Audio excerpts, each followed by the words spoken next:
राष्ट्रवादीचे नेते अजित पवार यांच्यावर अश्लाघ्य टिप्पणी केल्यानंतर दुग्धविकास मंत्री महादेव जानकर यांनी दिलगिरी व्यक्त केली आहे। आपला कुणालाही दुखावण्याचा हेतू नव्हता, मात्र माझ्या वक्तव्याचा विपर्यास करण्यात आला असं जानकर यांनी म्हटलंय। दरम्यान आज महादेव जानकर पिंपरी चिंचवडमध्ये रासपच्या मेळाव्याला संबोधित करणार आहेत। यावेळी ते पुन्हा काय बोलतात याकडे सगळ्यांचं लक्ष आहे।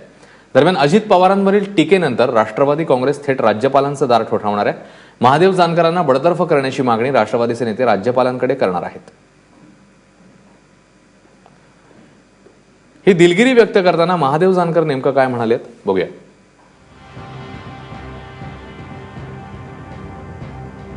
भगवानगडातल्या त्या भाषणानंतर आता महादेव जानकरांना दिलगिरी व्यक्त करावी लागली आहे। ते असं म्हणतात, खंडेरायाची शपथ, मी गरिबांचा प्रतिनिधी आहे, मी वलाढ्यांशी लढा देतोय, मी शिवी दिली नाही, जो ग्रामीण भाषेत शब्द रूढ आहे मी तोच वापरला।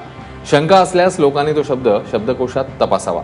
गेल्या अनेक वर्षांच्या भ्रष्टाचाराचं मूळ कोठे आहे हे जगाला माहीत आहे। या आशयाचे मीच काय अनेक लोक अनेकदा भाषणात बोलले आहेत। आताच भगवानगडावरील भाषणाचे एवढे भांडवल झाले याचे विशेष वाटते।